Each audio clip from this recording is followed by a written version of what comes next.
எங்க ஓட்டெல்லாம் தேவைப்பட்டுச்சு. எங்களை பணி நிரந்தரம் பண்ணுவோன்னு வாக்கு கொடுத்தாங்க. இன்று பள்ளிக்கூடங்களிலும் மருத்துவமனைகளிலும் துப்புரவு பணியிலும் இருக்க வேண்டியவர்கள் தெருவில் இறங்கி போராடும் அவலம் தொடர்கிறது. இந்த நிலை மாறிட வாக்களியுங்கள் தாமரை சின்னத்திற்கு. டீலிமிட்டேஷன் எதுக்காக அப்படின்னா வெரி சிம்பிள்ங்க. ஒரு எம்பிக்கு தொகுதியில எவ்வளவு மக்கள், இதுதான். அப்போ ஆட்டோமேட்டிக்கா புது சென்சஸ் படி இந்த டீலிமிட்டேஷன் வந்ததுன்னு சொன்னா அந்த நேரத்தில் பாஜக அன்னைக்கு தான் நீங்க தோக்கச்சிட்டீங்களா இன்க்ரீஸ் பண்றேன்னா நான் எதுக்கு இப்போ ஒத்துக்கணும்? பாதிக்கப்பட போகின்ற மாநிலங்கள் அப்படின்னா ஆந்திரா, தமிழ்நாடு, கேரளா, கர்நாடகா, வெஸ்ட் பெங்கால்ல கூட குறையுதுன்றாங்க. எனக்கு ஆச்சரியமா இருக்கு. இப்ப இருக்கிற சிச்சுவேஷன்லயே நார்த்ல காங்கிரஸால ஜெயிக்க முடியல. எங்கேயுமே அவங்களால ஒன்றும் பண்ண ரைட்டா. ஏதோ சவுத்துல கூட்டணி கட்சிகள் அவங்க தயவுல அப்படின்னு 1-2 ஸ்டேட்ல அவங்க ஜெயிச்சுக்கிறாங்க. இப்போ அந்த சிச்சுவேஷன் தானே இருக்கு. அப்போ ஊபி, பீகார், மத்திய பிரதேசம், ராஜஸ்தான், ஹரியானா, டெல்லி, சத்தீஸ்கர் இந்த மாதிரி பாஜக ஸ்ட்ராங்கா இருக்க இடத்துல இன்னும் ஸ்ட்ராங் ஆயிரும். இப்போ மட்டும் அந்த பர்சன்டேஜ் மாறிடுச்சா? இந்த மசோதா தோத்துச்சு இல்ல? சரி, இப்பவும் நான் கேட்கிறேன் சிம்பிளா ஒரு கொஸ்டின். வடக்கு, அதுக்கப்புறம் வடகிழக்கு, கிழக்கு, மேற்கு இதுல மட்டுமே ஜெயிச்சு ஒரு கட்சியால ஆட்சி நடத்த முடியாதா? உங்களுக்கு போகியே கிடையாதா, பொங்கல் எங்கடா கொண்டாடுவீங்க அப்படின்னு விவேக் சொல்வார்ல, அதுதான் எனக்கு ஞாபகம் வருது. இனிமே நீங்க ஆட்சிக்கு வருதுன்றதை நினைச்சே பார்க்க முடியாது. Delimitation or no delimitation.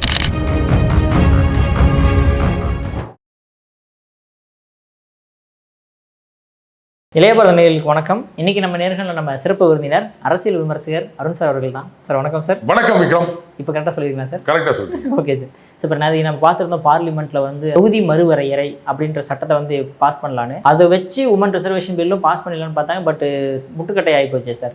என்னதான் பிளானோட இருக்காங்க காங்கிரஸ்? விக்ரம், இதுக்கு நான் என்னுடைய பதில சொல்றதை விட பாஜக தலைவர்கள் என்ன சொன்னாங்க அப்படின்றத விட பாஜகவை எதிர்த்து போட்டியிட்டு தோற்ற என்டிஏவை எதிர்த்து போட்டியிட்டு தோற்ற ஒரு கட்சி தலைவர் சொன்னதை இங்க கோட் பண்ணா நல்லா இருக்கும் அப்படின்னு நினைக்கிறேன். ஜெகன்மோகன், ஒய்எஸ்ஆர்பி காங்கிரஸ், அவர் சொல்லியிருக்காரு, என்ன பண்ணி வச்சிருக்கீங்க நீங்க, இந்த சட்டம் பாஸ் ஆயிருந்தது அப்படின்னு சொன்னா எல்லாருக்கும் எஸ்பெஷலி சதர்ன் ஸ்டேட்ஸுக்கு இன்க்ரீஸ் ஆகிருக்கும். இப்போ நீங்க என்னவோ நினைச்சிக்கின்னு இதை தோக்கடிச்சிட்டதுனால இப்போ ஆட்டோமேட்டிக்கா இந்த தொகுதி மறுவரையறை அப்படின்னு இருக்கு இல்லையா, இதெல்லாம் 26ல் இப்போ இனிமே எடுக்க போற சென்சஸ் இதை பேஸ் பண்ணி தான் வரப்போகுது. அதை யாராலும் தடுத்து நிறுத்த முடியாது. ஏன்னா அது அரசியல் சட்டத்தில் சொல்லப்பட்டிருக்கின்றது. டீலிமிட்டேஷன் அப்படின்றது இப்போ இருக்கின்ற அந்த 543 தொகுதிகளுக்குள்ளதான். ஏன்னா இப்போ அதில் இன்க்ரீஸ் பண்ணுறதா இருந்தது. அப்போ அந்த 543 தொகுதிகளுக்குள்ள அப்படின்னு சொல்லும்போது மக்கள் தொகை கணக்கெடுப்பு படி அது டீலிமிட்டேஷன் எதுக்காக அப்படின்னா வெரி சிம்பிள்ங்க. ஒரு எம்பிக்கு தொகுதியில் எவ்வளோ மக்கள், இதுதான் கணக்கு. சில எம்பி தொகுதிகளில் பார்த்தீங்கன்னா 12 லட்சம் 15 லட்சம் இருக்கும். சில எம்பி தொகுதிகளில் 40 லட்சம் அப்படின்னு இருக்கு. நீங்கள் சொல்லலாம் எம்பின்னா ரோடு போடுவாரா இல்லை எம்பின்னா லைட் போடுவாரா அப்படின்னு சொல்லிட்டு. அதெல்லாம் வேற விஷயங்க. மக்கள் எதுக்கு எம்எல்ஏ எம்பின்னு யார் இருந்தாலும் தேர்ந்தெடுக்கிறாங்க. ஒன்றும் இல்லை, எங்கள் வீட்டில் மாடு காணோம், இல்லை எனக்கு ஒரு மாடு வேணும் அப்படின்னாலும் சரி, ரோடு வேணும்னாலும் சரி, ஒரு எம்எல்ஏ எம்பி மந்திரி யார் வந்தாலும் அவங்க கிட்ட மனு கொடுக்குறோம். அவங்களாண்ட போயிட்டு ரோடு வேணும்னா நீ கவுன்சிலராண்ட போ, ஸ்ட்ரீட் லைட் வேணும்னா கவுன்சிலராண்ட போ, எம்எல்ஏ கிட்டலாம் வரக்கூடாது, எம்பி கிட்டலாம் வரக்கூடாது. இது வரைக்கும் யாரும் சொன்னதில்லை. ஆனால் இந்த தேர்தலும் போது தான் புதுசாக ஏதோ சொல்லி நம்ம கேள்விப்படுறோம் இல்லையா. மக்கள் பிரதிநிதிகள் அப்படின்னா மக்கள் குறையை தீர்க்க வேண்டும், அவ்வளோதான். எனக்கு இதுக்கு சம்பந்தம் இல்லைன்னு சொல்றதுக்கு ஒரு மக்கள் பிரதிநிதி கிடையாது. இதுதான் ஜனநாயகம். இப்போ ஆர்டிஐலேயே நீங்கள் ஒரு அலுவலகத்துக்கு ஒரு ஆர்டிஐ அப்ளிகேஷன் அனுப்புறீங்க. எனக்கு ஏதோ ஒரு டேட்டா இது வேணும் அப்படின்னு சொல்லிட்டு ஆர்டிஐ சட்டம் என்ன சொல்லுதுன்னா, இதுக்கு எங்களுக்கு சம்பந்தம் இல்லைன்னா, இதுக்கு எனக்கு சம்மந்தம் இல்லையா, எங்க ஆஃபீஸ்க்கு அனுப்பிச்சிடுற அப்படின்லாம் நீ திருப்பி அனுப்ப முடியாது. நீங்க ஐடென்டிஃபை பண்ணணும் இது எந்த ஆஃபீஸுக்கு சம்மந்தமா இருக்கும் அப்படின்னு. ஏன்னா இந்த ஆர்டிஐ சட்டத்துடைய அடிப்படையே என்னன்னா, பொதுமக்களுக்கு யார்கிட்ட அப்ரோச் பண்றது அப்படின்றது தெரியாது. பட் அந்த அட்மினிஸ்ட்ரேஷனில் இருக்கவங்களுக்கு என்னப்பா இது ரெவன்யூ டிபார்ட்மெண்ட்டுக்கு போக வேண்டியது ஒரு அக்ரிகல்ச்சர் டிபார்ட்மெண்ட் அமைச்சிக்கிறாரு, அவங்களுக்கு தெரியும் எந்தெந்த டிபார்ட்மெண்ட் எதுக்கு அப்படின்னு சொல்லிட்டு. ஸோ எந்த டிபார்ட்மெண்ட் சம்மந்தப்பட்டதோ அவங்களுக்கு இதை ஃபார்வர்ட் பண்ணிட்டு அந்த அப்ளிகண்ட்டுக்கு நீங்கள் காப்பி அனுப்பணும். இது எங்கள் டிபார்ட்மெண்ட் சம்மந்தப்பட்டதல்ல, அவருக்கு சம்மந்தப்பட்டது, அதனால நாங்கள் அங்கே அமைச்சிருக்கோம், அவரும் உங்களுக்கு ரிப்ளை பண்ணுவார் அப்படின்னு. அதுவும் ஆர்டிஐக்கு இது கொடுக்கறதுக்கு 30 நாள்னா இது 3 நாளோ 5 நாளோ நினைக்கிறேன். அதுக்குள்ளே இந்த டிசிஷன் எடுத்தானோ ட்ரான்ஸ்ஃபர் பண்ணுறதா இருந்தால் எதுக்கு இதெல்லாம் வச்சுருக்காங்க? ஏன்னா பொதுமக்களுக்கு எல்லாம் தெரியும் சொல்ல முடியாது, யார் யார் எது எது சம்மந்தப்பட்டதுன்னு. அந்த மாதிரி தான் நீங்கள் எம்பியாக இருங்க, எம்எல்ஏவாக இருங்க, மினிஸ்டராக இருங்க, எதா ஒன்றா இருங்க, மக்கள் வந்து குறை அப்படின்னு வரும்போது அதை வாங்கி பார்த்து ரைட்டு இதுவா சரி இன்னாரிடம் கொடுக்கிறேன், ஆவணம் செய்யப்படும். இதை தான் நம்ம எதிர்பார்க்கறது. எனக்கு பொறுப்பு இல்லைன்னு சொல்கிறது பொறுப்பில்லாத்தனம் அப்படின்னு தான் நான் சொல்லுவேன். ரைட். இப்போது இந்த டீலிமிட்டேஷன் அப்படின்னும் போது எல்லா எம்பிக்களுக்கும் ஈக்குவலாக அந்த மக்கள் தொகை ஈக்குவலான இருக்கிற 15,83,341 அப்படி வராது, கொஞ்சம் 14 to 16 ஆமாம் அந்த மாதிரி. ஏன்னா ஒரு 40 லட்சம் பேருக்கு ஒரு எம்பி, 12 லட்சம் பேருக்கு ஒரு எம்பி அப்படின்னா அவர் வந்து 12 லட்சம் பேருன்னும் போது அவர் சிறப்பாக செய்ய முடியும். 40 லட்சம் போது அவர் என்ன பண்ணுவார்? அதுவும் வாஸ்ட் ஏரியாவாக இருக்கலாம், இல்லை ஒரே கன்ஜஸ்டட் ஏரியாவாக இருக்கலாம், நிறைய வரும் மனு, அதெல்லாம் என்ன பண்ணுவார் அப்படின்றதுக்காகத்தான். அது மட்டும் இல்லை, இப்போ அந்த எம்பிக்களின் ஓட்டு அப்படின்னு இருக்குல்ல, அந்த பிரசிடென்ட் எலெக்ஷனில் இதுவும் ஒரு ஃபேக்டர். ஸோ அந்த எல்லாம் ஒரே மாதிரி இருக்கணும் அப்படின்றதுக்காகத்தான் இந்த டீலிமிட்டேஷன் அப்படின்றத ரெகுலராக பண்ணிட்டு இருந்தாங்க. ஆனால் 70s வந்து காங்கிரஸ் ஆட்சி காலத்தில் ஒரு ஃப்ரீஸ் பண்ணி விட்டாங்க 25 வருஷம் அப்படின்னு. மறுபடியும் அது வரும்போது இன்னொரு 25 வருஷம் அப்படின்னு நிறுத்தி விட்டாங்க. இப்போ 26 அது முடியுது. ஜெகன்மோகன் அதான் சொல்கிறாரு. இப்போது பாஜக என்ன பண்ணுறாங்க, அந்த விமன்ஸ் ரிசர்வேஷன் அந்த டீலிமிட்டேஷனில் 543 550 அப்படின்னு இருக்கிறத 815 845 850 அப்படின்னு இன்க்ரீஸ் பண்ணுறது. அதுக்கப்புறமா அந்த இது என்ன சொல்கிறது, ஸ்டேட்டுடைய அந்த பர்சன்டேஜ் அது குறையாமல், இப்போ என்ன பர்சன்டேஜ் சீட் இருக்கோ அதே மாதிரி குறையாமல் பார்த்துக்கிறது. அதுக்கப்புறமா அந்த விமன்ஸ் ரிசர்வேஷன் அதை இன்க்ரீஸ் பண்ணுறது. இது மூணுத்தையும் சேர்த்து கொண்டு வராங்க.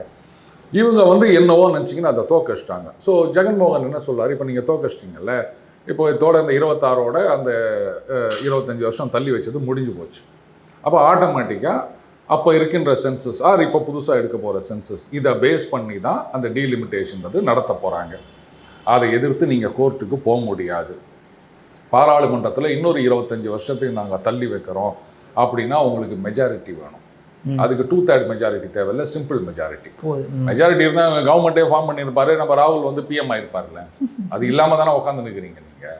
அப்போ உங்களால் இன்னொரு 25 வருஷம் இல்லை 2 வருஷத்துக்கு கூட இதை எக்ஸ்டெண்ட் பண்ண முடியாது. அப்போ ஆட்டோமேட்டிக்காக புது சென்சஸ் படி இந்த டீலிமிட்டேஷன் வந்ததுன்னு சொன்னால் அந்த நேரத்தில் பாஜக அன்றைக்கி தான் நீங்கள் தோக்கடிச்சிட்டிங்களா இன்க்ரீஸ் பண்ணுறேன்னா நான் எதுக்கு வந்து இப்போ ஒத்துக்கணும்? டீலிமிட்டேஷன் தான், மக்கள் தொகை அடிப்படையில் தான், இதுதான் அரசியல் சட்டம், ஒன்றால் முடிஞ்சா பார்த்துக்கோ அப்படின்னு நீங்கள் கோர்ட்டு கூட போக முடியாது, வேலைக்கு ஆகாது. அப்போ என்ன ஆகும், இவங்க எதை சொல்லி இந்த மசோதாவை தோக்கடிச்சாங்களோ இவங்களாலேயே இவங்க கையை வச்சு அவங்க கண்ணை குத்திக்கிற மாதிரி இப்போது இந்த தென் மாநிலங்களில் அந்த நம்பர் ஆஃப் சீட்ஸ் குறையக்கூடிய வாய்ப்பு இருக்கின்றது. இதுக்கு தான் எவ்வளோ சொன்னாங்க, அதை பாருங்கள் நாங்கள் இன்க்ரீஸ் பண்ணுறோங்க அப்படின்னு சொன்னால் இதில் இன்னொரு சிக்கல் இருக்குது விக்ரம். இன்றைக்கி நினைக்கலாம் நீங்கள் அது மாதிரி குறைச்சிருவீங்களா, நாங்கள் என்ன பண்ணுறோம் பாருங்க அப்படின்னு. சரி, பாதிக்கப்பட போகின்ற மாநிலங்கள் அப்படின்னா ஆந்திரா, தமிழ்நாடு, கேரளா, கர்நாடகா, வெஸ்ட் பெங்காலில் கூட குறையுதுன்றாங்க. எனக்கு ஆச்சரியமாக இருக்குது. இதில் வந்து அதிகரிக்கக்கூடிய மாநிலங்கள் வந்து உத்தரப்பிரதேசம், பீகார், மத்திய பிரதேசம், ராஜஸ்தான், இந்த மாதிரி மாநிலங்கள். இப்போது இங்கே இருக்கின்ற காங்கிரஸ் கட்சி சிக்கல் என்னன்னு யோசிச்சு பாருங்கள். இப்போ இருக்கிற சிச்சுவேஷன்லேயே நார்த்தில் காங்கிரஸால் ஜெயிக்க முடியல, எங்கேயுமே அவங்களால ஒன்றும் பண்ண முடியல. ரைட்டா? ஏதோ சவுத்தில் கூட்டணி கட்சிகள் அவங்க தயவில் அப்படின்னு 1-2 ஸ்டேட்டில் அவங்க ஜெயிச்சு நிற்கிறாங்க. கர்நாடகத்தில் ஆட்சியில் இருந்தாலும் எம்பி எலெக்ஷன் வரும்போது கொஞ்சம் அடி வாங்குறாங்க காங்கிரஸ்ன்றதையும் நம்ம பார்க்க முடியுது. இந்த மாதிரி ஒரு சிச்சுவேஷனில் ஊபி, பீகார், மத்திய பிரதேசம், ராஜஸ்தான் இங்கெல்லாம் இன்க்ரீஸ் ஆகுதுன்னும் போது காங்கிரஸ் வந்து இல்லை இந்த டீலிமிட்டேஷனை நாங்கள் ஒத்துக்க மாட்டோம் அப்படின்னு ஒரு போராட்டத்தில் இறங்குறாங்கன்னே வச்சுக்கோங்களேன். ஒரு ஹைப்போதெட்டிக்கல் சீனரியை சொல்கிறேன். சரி, கம்யூனிஸ்டுகளும் அவங்களோட சேர்ந்துக்கிறாங்க, மம்தாவும் அவங்களோட சேர்ந்துக்கிறாங்கன்னு வச்சுக்கோங்க. 80 சீட்டு இருக்கிற உத்தரப்பிரதேசம், அதே மாதிரி பீகார், மத்திய பிரதேசம், ராஜஸ்தான், இந்த மாதிரி வட மாநிலங்கள், ஹரியானாலையும் இன்க்ரீஸ் ஆகும், டெல்லியிலையும் இன்க்ரீஸ் ஆகலாம். இதெல்லாம் தான் பாஜகவுடைய ஸ்ட்ராங் ஹோல்ட்ஸ். இங்கே இவங்க ஒன்றுமே கிடையாது. அப்போது இங்கே கர்நாடகத்தை தவிர இன்றைய தேதியில் காங்கிரஸுக்கு பெருசாக இல்லை. ஆந்திராவில் சந்திரபாபு நாயுடு இருக்காரு. அதனால் அங்கே இவங்களால போராட்டத்தை இது பண்ண முடியாது. சப்போர்ட்டும் ஆந்திராவிலேருந்து வந்துட போகுது. அப்போ ஆந்திரா, கர்நாடகா 2 மாநிலங்கள். மே 4க்கு அப்புறம் தமிழ்நாடு எப்படின்றது நமக்கு தெரியும். இந்த ஒரு சிச்சுவேஷனில் இங்கே போராட்டம் அப்படின்னு சொல்கிறீங்கன்னா, மறுபடியும் சொல்கிறேன், பாஜக அரசு சரி ரைட்டுங்க, இதை ஒரு கமிட்டியை போடுவோம், இல்லை ஒரு குழுவை போடுவோம், அவங்க 2 வருஷத்தில் அறிக்கை கொடுப்பாங்க, அப்போ பார்த்துக்கலாம் அப்படின்னு கூட டீலிமிட்டேஷன் பண்ணாமல் விட்டுறாங்க அப்படின்னு வச்சுக்காங்களேன். 29 வர எலெக்ஷனில் நார்த்தில் ஒரு இடத்துல கூட காங்கிரஸ் ஜெயிக்காது. ஏன்னா நீங்கள் சொல்கிறீங்கல்ல, பாருங்கள், நார்த்தில் இப்போவும் அந்த சிச்சுவேஷன் தானே இருக்குது. அப்போது ஊபி, பீகார், மத்திய பிரதேசம், ராஜஸ்தான், ஹரியானா, டெல்லி, சத்தீஸ்கர், இந்த மாதிரி பாஜக ஸ்ட்ராங்காக இருக்க இடத்துல இன்னும் ஸ்ட்ராங் ஆயிரும். ஏன்னா அந்த Samajwadi party and RJD, Lalu Prasad கட்சி, இவங்க அதை எதிர்த்தாங்கன்னு சொன்னால் உடனே அவங்க என்ன பிரச்சாரம் பண்ணுவாங்க, நமக்கு ஒரு 8 MP எக்ஸ்ட்ரா வருது, 10 MP எக்ஸ்ட்ரா வருது, இது பாருங்க இவங்க உட்காந்திங்கன்னு அவங்களோட சேர்ந்துன்னு இந்த மாதிரி கோஷம் போட்டுக்கிறாங்க அப்படின்னு சொன்னால், அப்போ இந்த ஸ்டேட்லலாம் புள்ளி கூட்டணி கட்சிகள் சுத்தமாக வாஷ் அவுட் ஆயிரும். இங்கே ஊபியிலையும் மகாராஷ்டிராலையும் போன பார்லிமெண்ட் எலெக்ஷனில் ஊபியில் பெருசாக அடி வாங்கினாங்க, மகாராஷ்டிராவில் அதனால தான் மெஜாரிட்டி குறைஞ்சிது. இப்போ அதையும் அவங்க சரி கட்டிட்டாங்கன்னு சொன்னால் அதுக்கப்புறம் அவங்க 350 கூட அவங்க ஜெயிக்க முடியும். ஸோ இந்த டீலிமிட்டேஷன் வந்தாலும் சரி, வராட்டாலும் சரி, இன்க்ரீஸ் ஆனாலும் சரி, ஆகாட்டாலும் சரி, பிஜேபி இஸ் த கெய்னர். இங்கே இருக்கவங்க தான் லூசர்ஸ். ஆனால் பட்டாசுலாம் வெடிச்சு கொண்டாடிட்டு இருக்காங்களே சார். எதுக்கு பட்டாசு வெடிக்கிறதுன்னு தெரியாமே பண்ணிட்டு இருக்காங்க. ஜெகன்மோகனை பொறுத்தவரை சரி, நீங்கள் ஒடிஷாவில் நவீன் பட்நாயக் எடுத்துங்க, அவர் சப்போர்ட் பண்ணுறாரு, அதுக்கு என்ன சொல்கிறீங்க நீங்கள்? அவரும் எதிர்கட்சி தானே. அதாவது இந்த கடந்த சட்டமன்ற தேர்தலுக்கு முன்னாடி வரைக்கும் என்ன சொல்லுவாங்க, பிஜேபி எதிர்கட்சிகள் அப்படின்னு சொன்னாலுமே அவங்களுக்குள்ள ஒரு அண்டர்ஸ்டாண்டிங் இருக்குது, அதனால் அவங்க விட்டு கொடுத்துட மாட்டாங்க. என்றைக்கு இருந்தாலும் பார்லிமெண்ட்டில் பிஜேடி பாஜகவை தான் சப்போர்ட் பண்ணோம், கிட்டத்தட்ட அவங்களுடைய கூட்டணி கட்சி மாதிரி தான் அப்படின்னு சொல்லுவாங்க.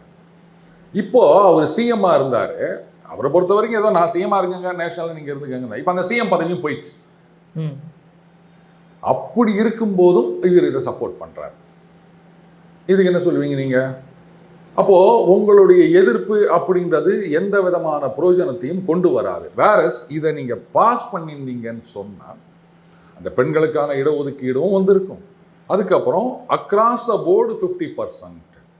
ஏன்னா 543 தானே போதும் தான் இங்கே குறைய போகுது, அதை 850ன்னு இன்க்ரீஸ் பண்ணிட்டா அப்போ எல்லாருக்கும் தானே இன்க்ரீஸ் வருது. இவங்க திருப்பி என்ன சொல்கிறாங்க, ஊபி, மாப்பி, காப்பி இங்கே நிறைய இன்க்ரீஸ் ஆகுது. அவர் சொல்கிறாரு இந்த பர்சன்டேஜ் அப்படியே மெயின்டைன் பண்ணுறோம் அப்படின்னாரு. உங்களுக்கு 7%, அதே 7% சீட்டு அப்படின்னா ஒத்துக்க மாட்டேன்றாங்க. சரி, இப்போ மட்டும் அந்த பர்சன்டேஜ் மாறிடுச்சா? இந்த மசோதா தோத்துச்சு இல்லை? சரி, இப்போவும் நான் கேட்குறேன் சிம்பிளாக ஒரு கொஸ்டின், வடக்கு, அதுக்கப்புறம் வடகிழக்கு, கிழக்கு, மேற்கு, இதில் மட்டுமே ஜெயிச்சு ஒரு கட்சியால் ஆட்சி நடத்த முடியாதா? முடியும் சார். அப்புறம் இப்போ நீங்கள் இதை தோக்கடிச்சு என்ன பண்ணீங்க? இன்னும் ஒரு 20 MP எக்ஸ்ட்ரா வந்திருக்கும் தமிழகத்துக்கு, அதை கெடுத்தீங்க. இப்போ இவங்க விடாப்படியாக நீங்கள் தான் இன்றைக்கி தோக்கடிச்சிட்டிங்கல்ல, அதுக்கு அரசியல் சட்டப்படி இது நடக்கும். இன்னும் அம்பேத்கர் அவர்கள் உருவாக்கிய அரசியல் சட்டம் இது தான். ஒன்றுன்னா நீங்கள் 29 எலெக்ஷனில் ஜெயிச்சு இல்லை அதெல்லாம் செல்லாது, மறுபடியும் முன்ன மாதிரியே அப்படின்னு அண்டு பண்ணிட்டு போங்க. இல்லைன்னா இப்படித்தானே அவங்களால என்ன பண்ண முடியும்? ஸோ ஒன்று சொல்லுவாங்க, you can lose a battle to win the war அப்படின்னு சொல்லுவாங்க. மறுபடியும் கிரிக்கெட் மாதிரி தான், ஏதாவது ஒரு மேட்ச்சில் நம்ம வேணுட்டானா தோத்துட்டோம்னு வச்சுக்கோங்களேன், அப்போ அவன் வரமாட்டான் நமக்கு ஃபைனலில். நிறைய டைம் நடந்திருக்கு.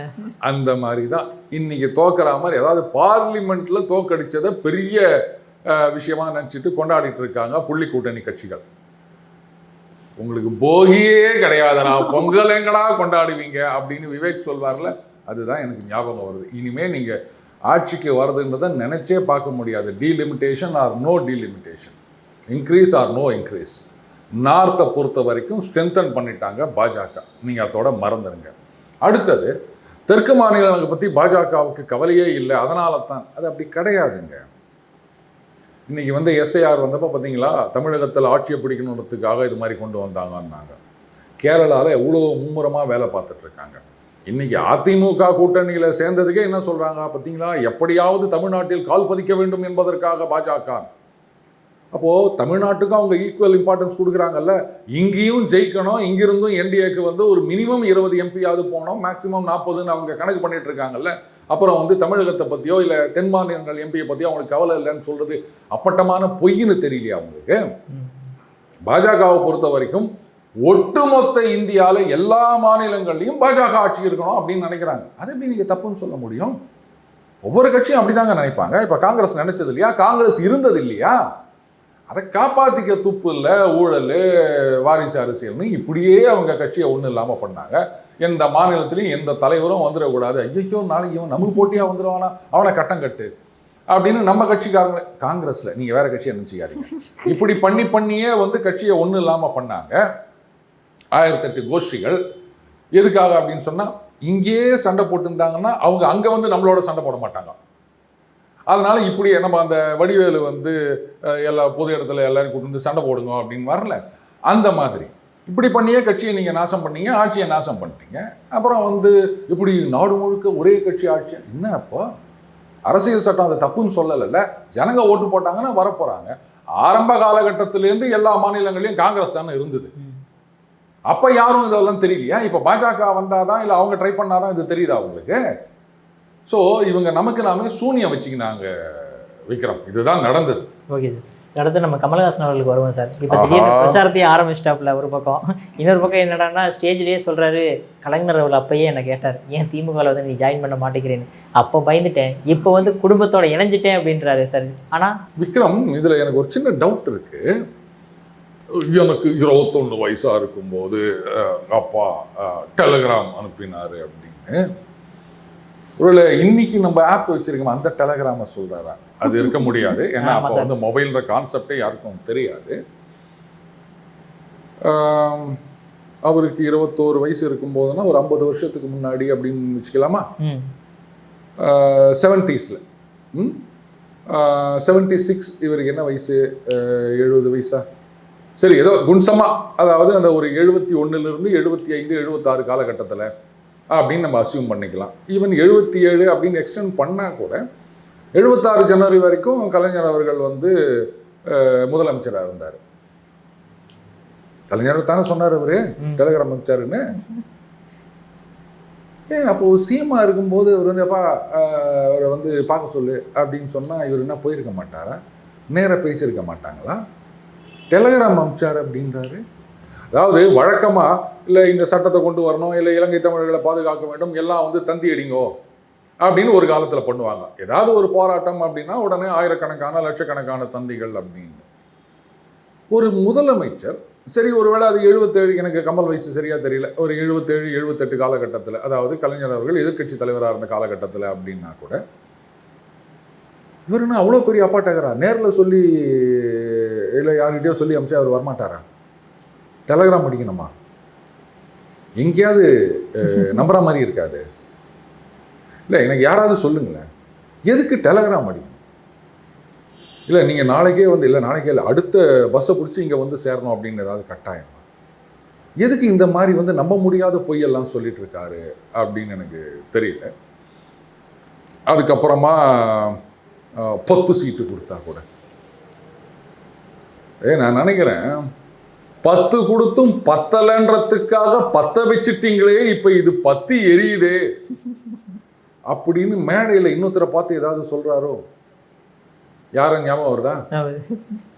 பெண்களுக்கு எதிரான வன்முறை, போதை கலாச்சாரம், அதைத்தான் சொல்லி காமிக்கிறாரோ? அதை தவிர வேற ஏதாவது ஸ்டாலின் மேல குற்றச்சாட்டு செய்ய முடியுமா?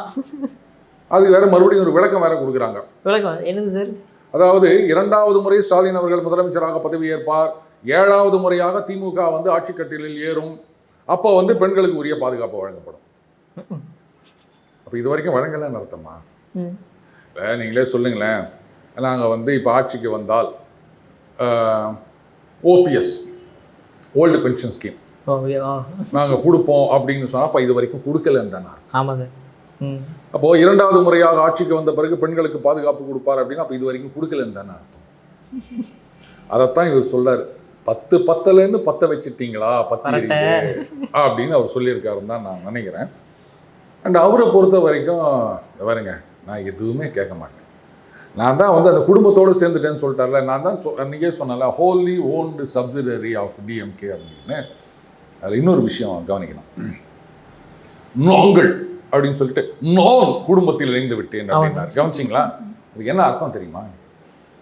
அவர் மட்டும்தானா? சுற்றி முத்தியும் பார்த்தாரு, யாரும் இல்லை, அதனால நான் அப்படின்ற. இதில் இன்னொரு டவுட்டு, அந்த ஹோம் தேட்டர் அங்கே ஒரு 10-12 பேர் இருந்தாங்கல்ல, நாங்கள்னு சொல்ல போயிட்டு நாங்களும் குடும்பம் அப்படின்னு இவங்க வந்துட்டு எங்களுக்கு ஏதாவது கொடுங்க பதவி அப்படின்னு கேட்டாங்கன்னா என்ன பண்ணுறது? அதனால தான் இம்மீடியட்டாக வாய் தவறி நாங்கள் அப்படின்னு வந்ததை நான் தந்தூரி நான் மாதிரி ஒரு பெரிய நான் அப்படி வந்து கரெக்ஷன் கொடுத்துட்டார் அப்படின்னு நினைக்கிறேன். பரவாயில்ல, பேசும்போதே ஏதாவது ஆர்வக்கோளாறுல தப்பு பண்ணிட்டாலும் நாளைக்கு இதனால் பிரச்சனை வரக்கூடாது அப்படின்றதுக்காக எவ்வளோ விஷயங்களை யோசிச்சு, நான் இப்போ சொன்னேன் இல்லையா, இதெல்லாம் அந்த ஃப்ராக்ஷன் ஆஃப் அ செகண்டில் நாங்கள் அப்படின்றத டக்குன்னு அடுத்த செகண்டில் நான் சொல்லார் அப்படின்னா, அப்போ அந்த ஒரு செகண்டில் எவ்வளவு விஷயங்களை வந்து ஆழமாக அவர் யோசிச்சிருக்காரு. சும்மா சொல்லக்கூடாது. அறிவுஜீவினா அறிவுஜீவி தான் அவரு. அதே சார், துறைமுகத்தில் போய் நம்ம சேகர் பாபுக்கு பிரச்சாரம் பண்ணும்போது கூட ராஜராஜ சோழனையே தாண்டி போய் அவர் வந்து கோயிலுக்கு வந்து நல்லது பண்ணியிருக்காருன்ற மாதிரி சொல்கிறாரு சார். அவர் நீ பார்த்த ராஜராஜ சோழனை அவர் என்ன பண்ணாருன்னு தெரியுமா அவனுக்கு?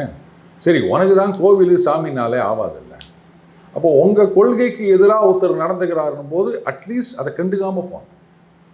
அதை பெருமையாக எடுத்து சொல்லினுக்கிற, இதில் என்ன பெருமை வேண்டிக்கிறது உனக்கு? என்ன நீங்கள் ஐயரை கூப்பிட்டு நீங்கள் இதெல்லாம் பண்ணிட்டு இருக்கீங்க அப்படின்னு கேட்டவங்கெல்லாம் எலெக்ஷன் வந்தவொடனே கோயில் கோயிலாக போயிட்டு துண்ணூறு பூசின்னு வராங்க. சனாதனத்தை ஒழிப்போம்னு சொன்னவங்க, டெங்கு கொசுன்னவங்க, இவங்கெல்லாம் வந்து துண்ணூறு பூசுகிறாங்க, கோயிலுக்கு போகிறாங்க, இதெல்லாம் பண்ணின்னுக்கிறாங்கன்னு நம்ம பார்க்குறோம். எதுக்கு இதெல்லாம்? யாரை ஏமாத்துறதுக்கு இந்த வேலை? அது சரி, நம்ம ஏமாந்த சோனகிரிகளாக இருக்க வரைக்கும் அப்படி தான் பண்ணுவாங்க. அவங்க எலெக்ஷன் நேரத்தில் மட்டும் கோயிலுக்கு போவாங்க, பரிவட்டம் கட்டிப்பாங்க, நெத்தியில் துண்ணூறு பூசுவாங்க, மற்ற நேரத்தில் வந்து ஆபாசமான பொம்மைகள் இருந்தால் அப்படின்னு சொல்லிட்டு போவாங்க. அதுக்கும் ஃபயர் ஓட்டுன்னு நம்ம ஓட்டு போட்டு போகிறோம், அதானே, வேற என்ன? அந்த நம்பிக்கையில் தான் அவங்க பண்ணின்னுக்கிறாங்க. பரவாயில்ல. ஆனால் ஒன்று சொல்லணும், இன்றைக்கி வந்து அந்த விஜய் கட்சியில் இருக்கவங்கெல்லாம் வந்து உங்கள் கொள்கை என்ன அப்படின்னு கேட்டால் அந்த படத்தில் அந்த பாட்டு, இந்த படத்தில் இந்த பாட்டு, இப்படி தான் கொள்கைன்னு சொல்லிட்டு இருக்காங்க. அதே மாதிரி ஏன்னா சினிமா நடிகர்களை பொறுத்த வரைக்கும் அவங்க கொள்கை என்னன்னு எங்களுக்கு என்னங்க தெரியும்? சினிமாவில் என்ன பேசுகிறாங்களோ அதுதான் கொள்கைன்னு ஆகி போயிடுச்சு. அதுலேயும் வந்து சில விஷயங்கள்லாம் கொள்கைன்னு எடுத்துக்கிட, அது வந்து கமர்ஷியலுங்க அப்படின்ட்டுருவாங்க. சினிமான்னு சொல்லும்போது எல்லாம் சினிமா தானேன்னா ஒத்துக்க மாட்டாங்க. ஆனால் நம்ம விண்வெளி நாயகனை பொறுத்த வரைக்கும் அந்த கொள்கை பிடிப்பு உள்ளவர். பாவாட நாடா கோத்து கொடுத்தாது பிரேக் இன்ஸ்பெக்டர் வேலை வாங்கலாம் அப்படின்னு நமக்கெல்லாம் சொல்லி கொடுத்தவர். இப்போ அதே மாதிரி நீங்கள் ஒன்று கேட்கலாம், சார் அதில் ஒரு சின்ன மிஸ்டேக் இருக்குது. அவர் அந்த வேலை வாங்கின பிறகு அதுக்கப்புறம் ஏதோ டிமாண்ட் வச்சோடனே முடியாதுன்னுவார். ஆமாம், அன்றைக்கி வேலை கிடைக்கணுன்றதுக்காக நான் அதெல்லாம் பண்ணேன், இப்போ பண்ண முடியாது அப்படின்வார். புரியுதுங்களா? இப்போ அதே மாதிரி சொல்ல வேண்டியது தானே, எம்பி பதவி கட்சிச்சு இனிமேல் எதுவும் பண்ண மாட்டான்னா அங்கேயும் ஒரு மைன்யூட் ஆர் பிக் டிஃப்ரென்ஸ் இருக்குன்னு சொல்லலாம். அது வந்து கவர்மெண்ட் வேலை, வேலைக்கு வச்சாச்சு, நினைச்ச உடனே உங்களை தூக்க முடியாது, ட்ரான்ஸ்ஃபர் வேணால் பண்ணலாம், அதுதான் பண்ணலாம். அது கூட கோர்ட்டுக்கு போயிட்டு நீங்கள் ஸ்டே வாங்கிட்டு வரலாம், இது மாதிரி தேவையில்லாமல் ஆர்பிட்ரரி ட்ரான்ஸ்ஃபர் அப்படின்னு. ஆனால் எம்பி பதவின்றது இது 6 வருஷம் முடிஞ்ச உடனே தூக்கிடுவாங்க, மறுபடியும் இவங்க தயவு இருந்தால் தான் கிடைக்கும். அதனால் வந்து எடுத்தறிந்து பேச முடியாது, மறுபடியும் வந்து நம்ம சேவகம் செய்து கொண்டே இருப்போம் அப்படின்னு முடிவு பண்ணியிருக்காரு போல இருக்கு. பரவாயில்ல, ஒரு பதவி கொடுத்து நல்லா பிரச்சாரம் பண்ணுறதுக்கு ஒரு ஆளை பிடிச்சிருக்காங்க திமுகவில். சும்மா சொல்லக்கூடாதுங்க. அதாவது கலைஞர் அவர்களை விட ஸ்டாலின் அவர்கள் வந்து ரொம்ப சாமர்த்தியமாக செயல்படுகின்றார் அப்படின்னு நான் சொல்வேன். சரி, கமல்ஹாசன் வந்து சேர்ந்ததுனால உங்களுக்கு எவ்வளோ ஓட்டு வந்துட போகுது? அது ஏதோ 2.5% வாங்கினாரு, இத்தனை % வாங்கினாருன்னா அதெல்லாம் சும்மா ஒரு சீசனுக்கு வரும், அதுக்கப்புறம் யாரும் சீந்த மாட்டாங்க. அப்பேற்பட்ட கேப்டன் விஜயகாந்த் அவர்கள் கட்சியே ஒன்றும் இல்லாமல் போயிடுச்சு. அப்படி இருந்துச்சு, இவர் சேர்த்துக்கிறதுனால பெருசாக எதுவும் கிடையாது. ஆனால் எதுக்கு அவர் அந்த எதிரி கூடாரத்தில் உட்கார வைக்கணும்? எத்தனை ரிமோட் உடையுமோ வேஸ்ட்டு. அதனால் ஒரு பதவி தானே கொடுத்துட்டா அவர் காலத்துக்கும் நமக்கு வந்து பிரச்சாரம் பண்ணிகிட்டு இருப்பார் அப்படின்னு இழுத்து போட்டார். இப்போ பாருங்கள், மாங்குன்னு போயிட்டு தொகுதியாக பிரச்சாரம் பண்ணின்னுக்கிறாரு. சும்மா சொல்லக்கூடாது. கொடுத்த காசுக்கு ஏய் அப்படின்னு லிவிங்ஸ்டன் சொல்லுவார், அந்த மாதிரி தான் பண்ணிட்டு இருக்காரு அவர். Okay sir. சார் அற்புதமான கருத்தில் இளைபெறலாம் வந்திருக்கு.